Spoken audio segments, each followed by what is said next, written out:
우리 어르신들 고맙습니다. 예.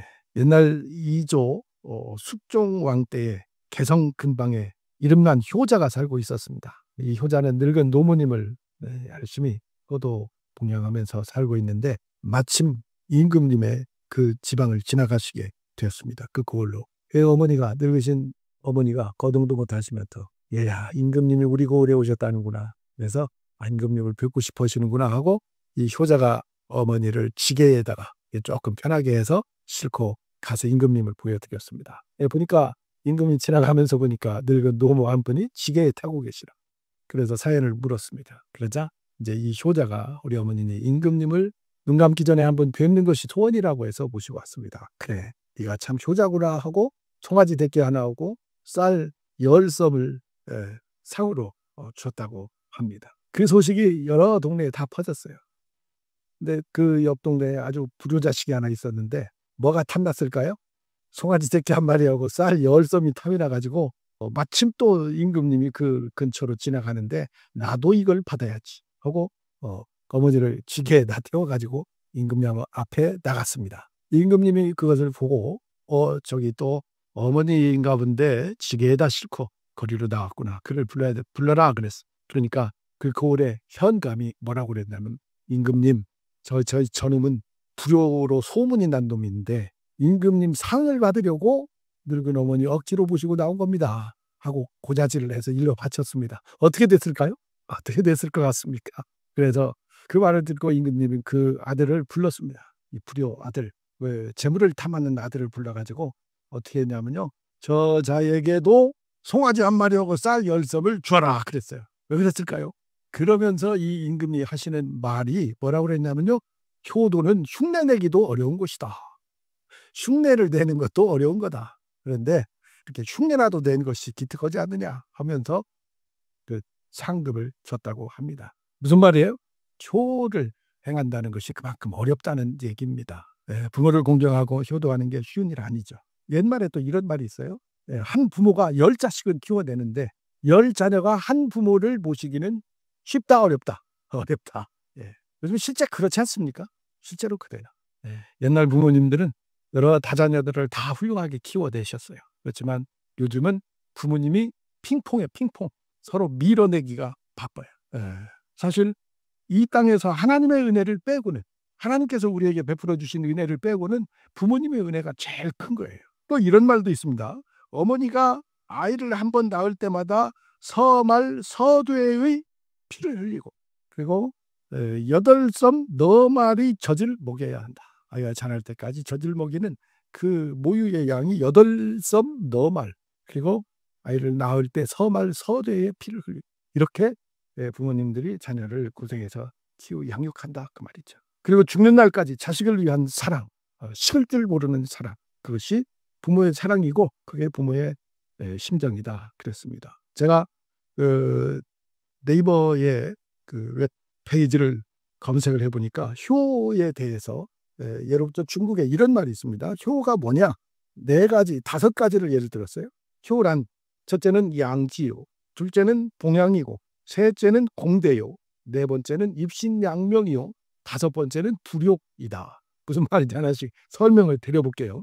양지라고 하는 것은 부모의 뜻을 헤아려서 부모님을 기쁘게 해드리는 것. 이게 양지예요. 부모님의 마음을 편안하게 해드리는 것. 서울에 유명한 효자가 있었어요. 근데 어느 지방 시골에 또 아주 못지않은 효자가 있다고 소문을 듣고 그분은 어떻게 부모님을 이렇게 모시는지 살펴보려고 그 시골 효자라고 소문난 동네를 찾아갔어요. 근데 가니까 늙으신 어머니만 계시고 그 효자는 안 보여. 그래서 제가 효를 배우기 위해서 효자 집안에 아드님을 뵈러 갔습니다. 그러니까 지금 나무하러 갔어요. 좀 기다리니까 아들이 나무 짐을 지고 집으로 들어오는 거예요. 나무를 내려놓고 인사를 하는데 어머니가 거동이 불편한 어머니가 아들을 어떻게 해주는 거니?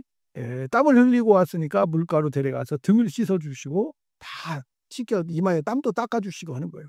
그걸로만 끝나는 게 아니고 아들을 앉히더니 발도 씻겨주시고 다 씻겨주시는 거예요. 근데 아들이 어떻게 하고 있어요? 가만히 있는 거예요. 어머니가 자기를 이렇게 말하자면 아들을 섬기는데 그걸 그대로 다 받고 있어요. 보니까 이건 효도가 아니야. 뭐 효자라고 소문난 아들이 이렇게 어머니를 고생시키는가 해가지고 그 아들을 다 씻겨서 들어가게 한 다음에 이 서울 효자가 시골 효자한테 물어봤습니다. 여보시오, 내가 당신을 보니까 그렇게 부모님 효도하는 것 같지 않은데 왜 이렇게 어머니를 힘들게 하십니까? 그러자 뭐라 그랬을까요? 그렇죠. 이게 양지다 그 말. 이 시골 효자가 서울 효자한테 뭐라 그랬는 거니? 우리 어머니가 제일 기뻐하시는 즐거움, 낙이 나를 이렇게 씻겨주시고 나를 귀하게 여겨주시는 것이어서 내가 그것을 우리 어머니를 하게 해드리는 것이 효도라고 생각해서 그렇게 하고 있어 라고 말했죠. 여러분, 바로 양지라고 하는 것은 부모님의 마음을 기쁘게 해드리는 거예요. 이게 효의 첫 번째. 그럼 두 번째는 뭐냐? 봉양. 봉양은 설명 안 해도 알겠죠. 봉양은 물질로 부모님을 공경하는 거예요. 부모님이 나를 위해서 지금까지 투자한 돈은 계산할 수가 없어요. 요즘 자녀를 낳아서 대학까지 가르치는데 들어가는 돈이 얼마? 1억이요? 어쩌면 1억에다 공 하나 더 붙여야 될지도 모릅니다. 옛날에 2억 들어간다고 그랬어요. 물가도 올랐으니까 뭐 3, 4억, 5억 그렇게 들어가겠죠. 어려서 신생아에서부터 결혼해서 세금 낼 때까지 들어가는 돈 상상할 수 없는 돈 들어가. 그거는 제가 자녀를 키워봐서 알아요. 저도. 부모가 자녀를 위해서 사용하는 돈은 계산할 수 없을 정도로 많은 돈입니다. 여러분, 이제 자녀들이 부모님을 위해서 용돈을 좀 드리는 거, 그거 언제나 부모님에게는 부족한 거를 알아주시기 바랍니다. 부모님은 자녀들을 위해서는 아낌없이 이렇게 주고 있어요. 근데 자녀들은 나도 자녀를 키워야 되고 살림도 해야 되고 뭐 그냥 마치 어려운 사람한테 적선하듯이 그래서는 안 되는. 세 번째, 공대라고 했습니다. 공대는 부모님 앞에서 표정을 밝게 하는 거예요. 이게 효도의 세 번째입니다. 항상 부모님이 자녀를 볼 때 자녀는 싱글벙글 해야 돼요. 공대. 부모님 앞에서 화를 내거나 부부싸움을 하거나 자녀들 혼내지 말아요. 어떤 경우에 보면 이 3대가 같이 있는데 부모님 앞에서 이 아들 또는 며느리가 자녀를 막 혼내. 그러면 부모님, 할아버지, 할머니는 어때요? 머쓱해지죠. 속으로 무슨 생각이에요? 이놈들이 나한테 불만인 거를 자녀들한테 화풀이하는구만. 그렇게 생각할까요? 할까요? 그럴 수 있어요. 그래서 부모님 앞에서는 언제나 환한 밝은 미소, 밝은 표정을 지어야 한다. 이게 공대예요. 네 번째는 입신양명입니다. 입신양명 무슨 말이에요? 자녀가 내가 잘 돼야 된다 그 말이죠. 입신양명을 해야 돼요. 훌륭한 인격을 갖추어서 아들의 이름을 높여야 돼요. 사람들에게 손가락질 당하고 욕먹는 자식이 아니라 칭찬을 듣고 훌륭한 사람으로 내가 자라야 부모님께 효도하는 거다. 그런 얘기입니다. 비슷한 얘기일지 모르지만 다섯 번째는 불욕입니다. 불욕. 말 그대로 부모를 욕되게 하지 않는 것. 이것이 효도의 다섯 번째라고 하는 이야기가 그 인터넷상에 있는 것을 제가 보고 여러분들한테 읽어드렸습니다. 오늘 에베소서 6장 1절로 3절 말씀은 부모 공경에 대한 아주 우리가 귀가 따갑도록 듣는 하나님의 말씀입니다. 오늘 말씀에서 부모님에게 우리는 어떻게 해야 하느냐 두 가지를 말씀하고 계세요. 첫째는 순종입니다. 두 번째는 공경이죠. 부모님 말씀에 순종하는 것이 쉽지 않습니다. 왜? 요즘 자녀들은 공부도 많이 했잖아요. 그리고 시대가 옛날보다 많이 변화됐습니다. 옛날에 부모님은 많이 배우지 못했어요. 시골에 보면 아직도가 아니라 살아계신 분들 학교 다니지 못하신 분 많아요. 글 모르시는 분 많습니다. 제가 처음에 시골에 가서 목회를 하는데 어떤 권사님 한 분은 찬송가를 꼭 두 손으로 이렇게 펴고 열심히 찬송을 부르는데 야, 참 성경 찬송도 참 예쁘게 들고 계시는구나. 근데 나중에 알고 보니까 찬송가 페이지를 못 찾아 숫자를 몰라가지고 우리 500장 부릅시다 하면 500을 못 찾는 거야. 그래가지고 누가 볼까봐 이 숫자를 가리고 찬송을 부르는데 찬송 1절에서 4절까지 다 외워버려요. 잘 부르는데 글씨를 몰라. 이렇게 못 배운 부모님들이 많죠. 그런데 요즘 자녀들은 뭐 다 공부 많이 했잖아요. 시대에 뒤떨어지죠. 부모님들. 말이 통하지 않고 생각이 또 맞지가 않아요. 그래도 어떻게 해야 돼요? 부모님께 순종해야 합니다. 부모님 말씀의 권위를 인정해야 되는 거예요. 누가복음 2장 51절 말씀을 보면 예수님의 소년 시절 이야기가 나옵니다. 12살 때에 예수님의 부모님 손잡고 예루살렘 성전에 갔어요. 거기서 깜짝 놀랄 일을 발견합니다. 12살 소년 아들이 그 성전의 랍비들과 유창한 대화를 나누는 거예요. 이제 많이 컸죠. 예수님은 그분의 공생애를 30세부터 시작하셨어요. 30세까지 부모님을 섬기며 사셨다는 얘기예요. 10세까지는 부모님과 함께 살면서 얼마나 철저히 순종했는지 몰라요.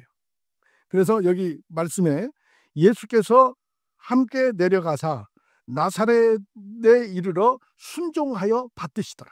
예수님도 복음을 전하시기 전까지 육신의 부모님이었지만 요셉과 마리아 두 부모를 극진히 섬겼어요. 예수님도 육신의 부모를 잘 섬겼습니다.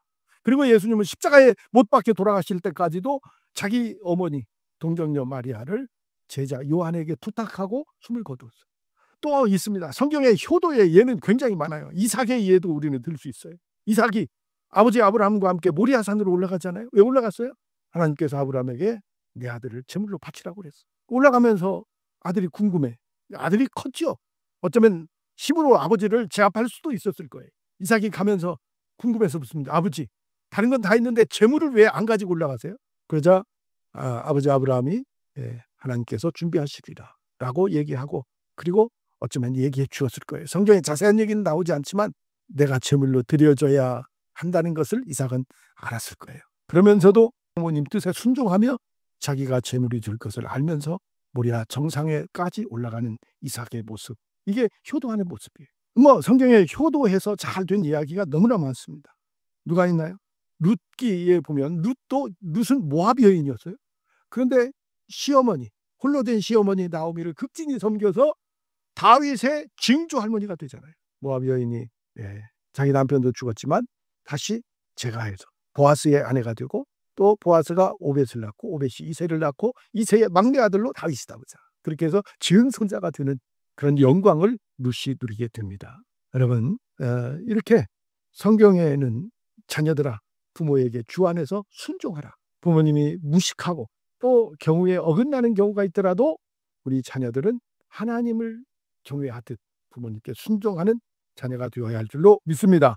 두 번째 명령어, 자녀들을 향한 하나님의 두 번째 명령어, 공경하라. 내 아버지와 어머니를 공경하라. 공경이라는 말은 어디에 쓰여지는 말? 하나님을 향해 쓰여지는 말이야. 다시 말하면 너희 부모를 하나님처럼 섬겨라. 부모님을 업신여기지 말고 자랑스럽게 여기면서 부모님을 공경하라. 사람이 어렸을 때는 부모가 어쨌든 자기 부모가 최고예요. 우리 아버지, 우리 아빠, 우리 엄마가 최고예요. 그러다가 나이가 먹어가면서 어떤 때는 내 부모가 원망스럽기도 해요. 다른 거에 이렇게 가난하게 자라야 할까? 또 여러 가지가 있죠. 그런 원망의 조건들 보면 많이 있어요. 부모가 부끄럽기도 하고 절대 학교 못 오게 하고, 또 부모님의 단점도 보이고, 그러면서 점점 부모를 무시하고 존경하는 마음이 사라집니다. 그래서 반항도 하고 열등감도 생기고 또 부모님 때문에 상처도 받아요. 그래서 나이가 먹고 철이 들면 내 자녀를 키워보면 그때야 비로소 우리 부모님이 나를 어떻게 키웠는지 조금씩 알아가기 시작해요. 그래서 나중에는 우리 부모님이 나를 이렇게 키우셨구나. 철들어서 부모님께 잘하려고 보면 부모님은 이 땅에 계시지 않는 거예요. 그때는 공경하고 효도하고 싶어도 할 수가 없죠. 그래서 무슨 노래가 나왔어요? 유행가 노래 나왔어요. 하나. 불효자는 웁니다. 그런 노래 나왔잖아요. 여러분, 어떤 경우에도 부모님을 무시해서는 안 됩니다. 자기 부모를 존경하고 최고로 훌륭한 분으로 늘 그렇게 생각하십시오. 잠언서 30장 17절 말씀에 보면 아비를 조롱하며 어미 순종하기를 싫어하는 자의 눈은 골짜기의 까마귀에게 쪼이고 독수리 새끼에게 먹이리라. 무서운 말씀이에요. 잠언서는 지혜서 아닙니까? 우리가 내 자녀를 사랑한다면 우리 부모도 나를 이렇게 사랑하시고 아끼면서 희생하셨다는 사실을 기억하면서 부모를 공경하는 우리 성도님들 다 되시기를 축복합니다. 우리 부모님은 이제 다 돌아가셨는데요. 내 주변에 부모님 같은 분 많이 계셔요. 그분들을 섬기면 되는 거예요. 마지막으로, 아무리 부모님께 우리가 잘한다 하더라도 부모님을 향한 최고의 효도는 뭘까요? 오늘 문제. 부모님께 최고의 효도는 부모님을 구원해 드리는 거예요. 예수님을 영접하게 하는 거예요. 그거보다 더 큰 효도가 어디 있겠습니까?